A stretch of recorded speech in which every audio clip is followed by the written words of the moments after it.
Hello, we're trying to find the greatest common factor from 19x cubed minus 38x squared.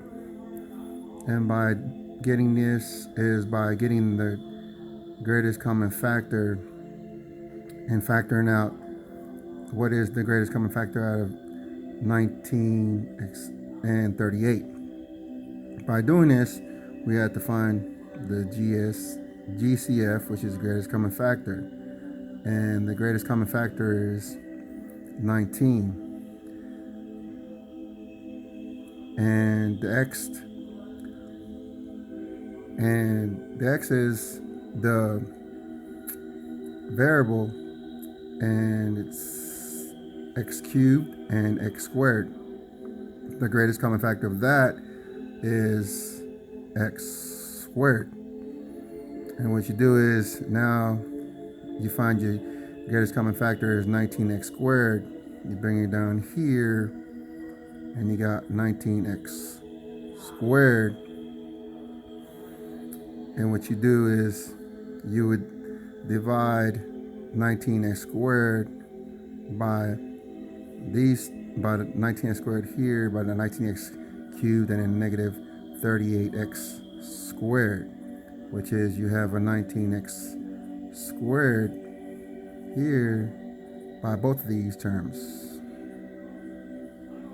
So 19x squared divided by 19x cubed, you have only x.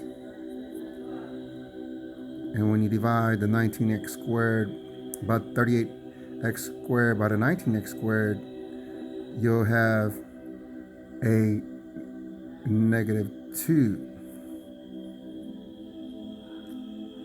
And after you get done with these two, you factor these out,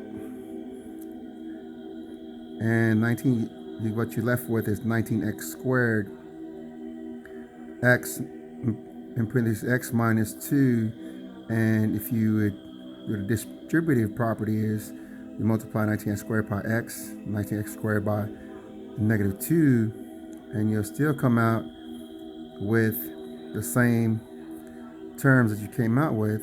Is 19x cubed minus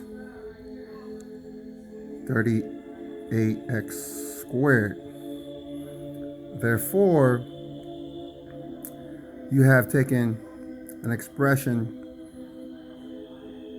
and you rewritten it as 19x squared in parentheses x minus 2.